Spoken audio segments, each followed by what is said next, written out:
Hello, everybody. My name is Alana Jensen. I work for the INL ESCR program, and today we're here to talk about amazing adaptations. And when you're talking about adaptations of our Idaho animals that live in the desert, there's some pretty amazing things. Now, first of all, we need to talk about what an adaptation is how an animal or plant changes in order to survive or adjust to its environment. So, is that shark, is he adapted to a desert habitat? Can he survive there? Does he have changes in his body that helps him adapt? No, probably not. What would he need to change? Well, I guess he needs some way to move around. Scientists call that locomotion. And he doesn't have any way of moving in the desert. There's no water. So in order to live in the desert, he would have to have a way to move around, like having legs or maybe scales like a snake to help him move around. And so that would be a change in his body. Now, he'd also have to learn how to use those adaptations. And so he would have to make behavioral changes. He would have to learn how to hunt in a new way.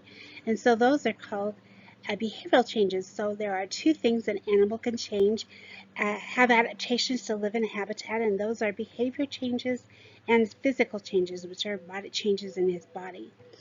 Now, scientists know that this happens because we have observed in the last couple hundred years some changes in an animal called the peppered moth.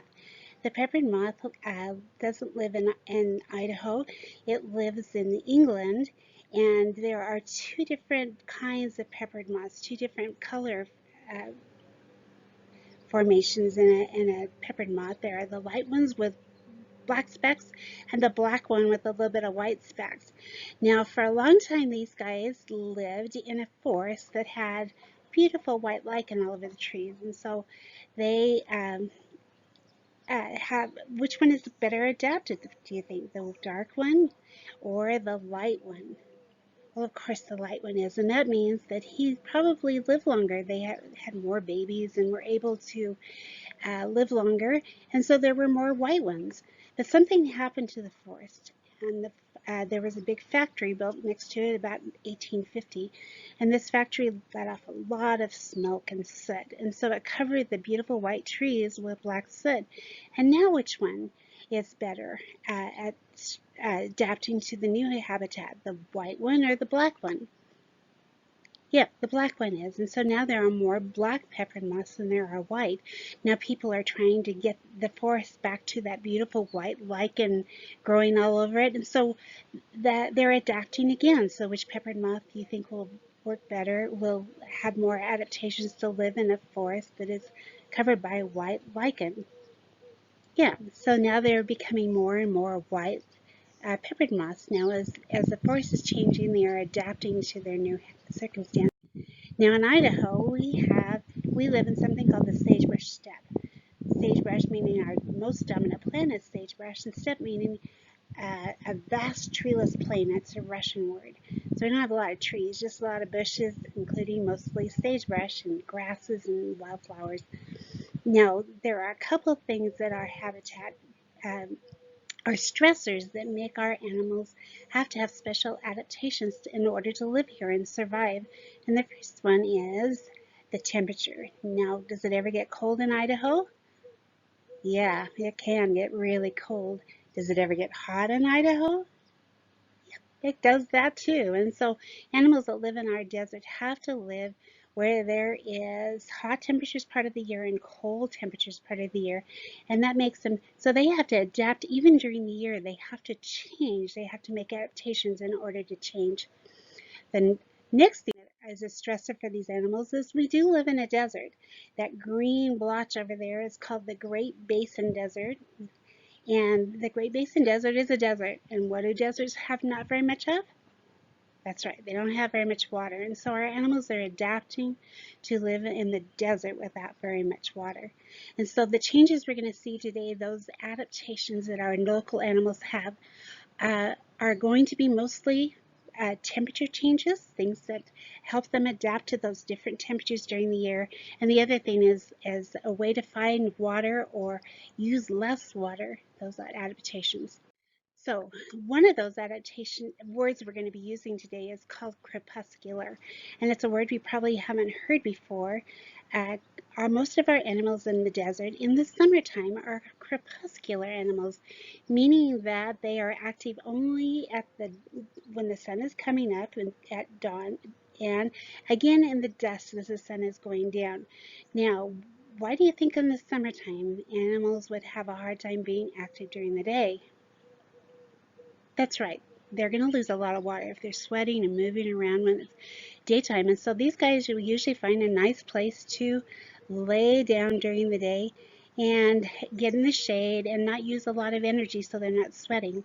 But as the sun starts going down and it starts getting cooler at night, or in the evening, they're going to wake up and they're going to move around and do all the things that animals do, find food, take care of their babies, move around and find new locations, hunt.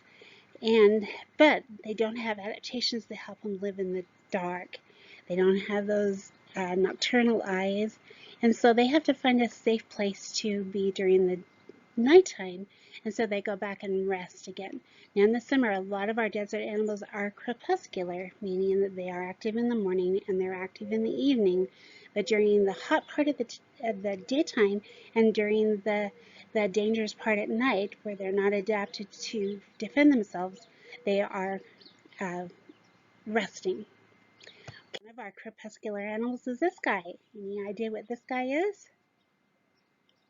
Yeah, he is a pronghorn antelope. Pronghorn antelope are native to our desert, and they have some really cool adaptations that help them live here. First of all, oh, there we go. Yes, he is an herbivore, which means he eats grasses and leaves on bushes. You can see him being very active there. Now, he has some things that help him survive. First of all, we're going to look at the difference between a couple words that sometimes we get confused when we're talking about different objects. So we're going to talk about these two things, this and this. This is an antler, and antlers are made out of bone. They are very heavy because they are solid. You see the solid bone there. And this is a horn. And horns are made out of the same stuff as your fingernails, keratin, your fingernails and hair, and they are hollow. So this one belongs to a bison or a buffalo, and they are hollow. Now these are very different things that grow on the top of animals' heads. Pronghorn have horns, and so they are hollow. There you go, they are hollow, but there is a difference between the shape of these guys. Can you notice the shape? That's right, the bison horn over here is just one point on the end. And so has one point sticking up there. It's not branched at all, but our pronghorn has 2 points. And he is the only animal in the world that has this 2-pointed horn.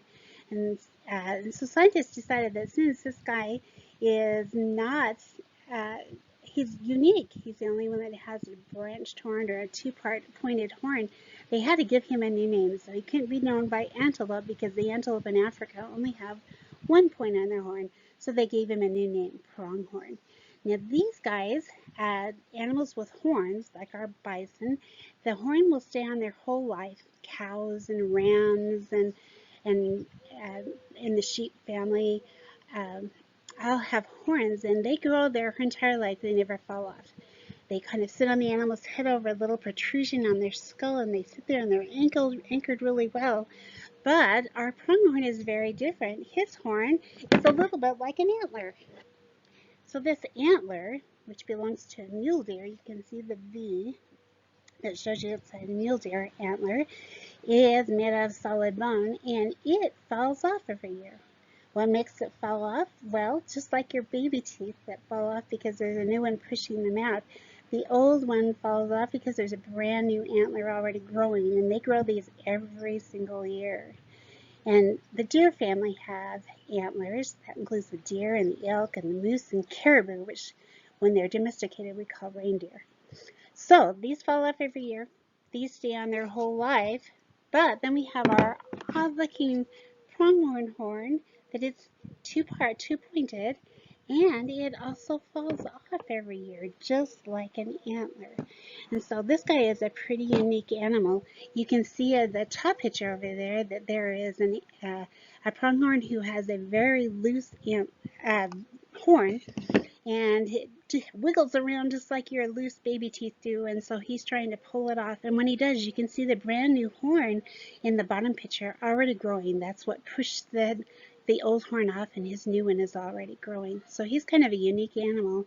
He's Now our pronghorn has another really cool adaptation. First of all, he's pretty fast, and I bet if I asked you the fastest animal in the world, you would be able to tell me. The fastest land animal is the cheetah, and he can go up to 65 or so miles an hour. But the second fastest animal is the pronghorn. You don't have to go to Africa. We have these right in the United States. So if we watch our pronghorn running, pretty amazing. He is in slow motion in this picture, and you can see that his legs, the way he's running, is almost like a rabbit, where he puts his back legs up right over his front legs and gets that extra big push that can be up to 30 feet for every big push that he makes. He also has his mouth open, and so lots of oxygen gets into his body. Now, cheetahs are like us. They have to have lots of oxygen in order to keep running, and after a bit, probably 30 seconds or so, they're out of oxygen top speed. But our pronghorn has some adaptations that are pretty cool. He has a really big set of lungs, and those lungs allow lots of oxygen to go in through that open mouth. The second thing he has is a really big heart, about the size of an animal, a person his size. And so think of your heart being about the size of two fists if you're a kid, one fist if you're an adult, and then thinking 3 times bigger how big that heart would be. And that can push the blood right around, and all that oxygenated blood that's picked up oxygen in those huge lungs are able to keep those muscles going by delivering lots of oxygen to it. Here he is in fast motion. And you can see that these guys are pretty amazing animals. This is not fast motion. This is normal motion. This is just regular speed. And look how those legs are just pumping. And he can go up to about 60 miles an hour. But even more important than that, even though he can travel so fast, he can keep going and going and going for long distances because of that, all that oxygen is getting to his muscles. And here you see them headed across the desert. See how their mouths are open and they're able to get lots of oxygen in those big lungs.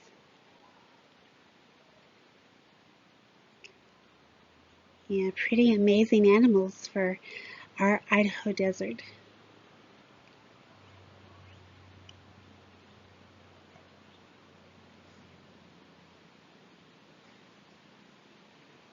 Pretty neat.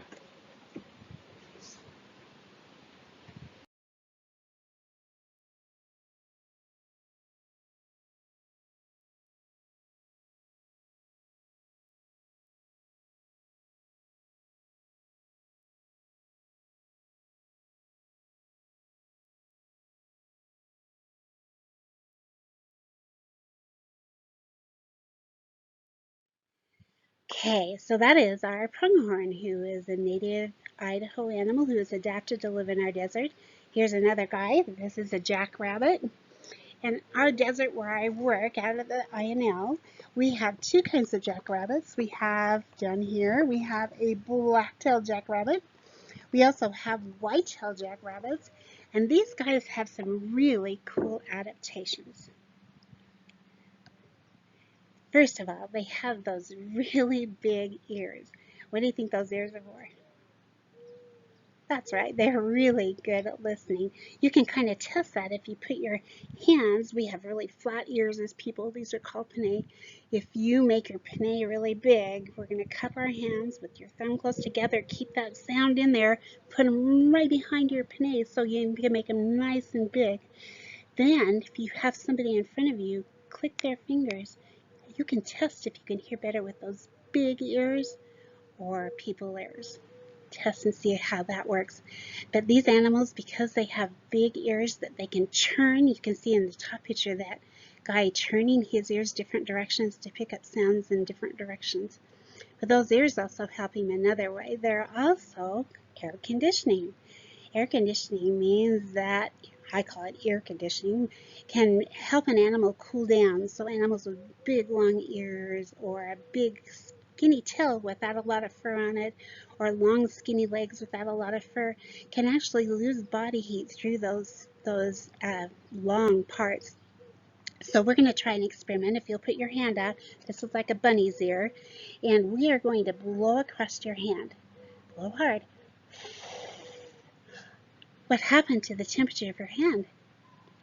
That's right, it cooled down. And so when those animals are flipping their ears around or moving through the desert, it actually helps them cool down that body part. Then that blood that was in those big ears will get moved around by the heart to all the hotter parts of these body, and it cools it around as it goes, and then goes back to the ears and to get cool again. And so this is a air conditioning. Okay, so this is our white-tailed jackrabbit. He looks pretty much like the black-tailed jackrabbit, except he has a white tail. He's a little bit bigger. And this white-tailed jackrabbit has another amazing adaptation. This is what he looks like in the winter time or in the summertime, and this is what he looks like in the winter time. What kind of adaptation is that? That's right, it's camouflage, which is an adaptation to help him be safe both in the winter and the summer, because these guys, a lot of animals like to eat them. So they're always trying to be safe. Cool. Now look at those big ears. You can see that those ears, the blood veins are very close to the surface, and so that blood gets cooled down to move to the rest of his body. Okay.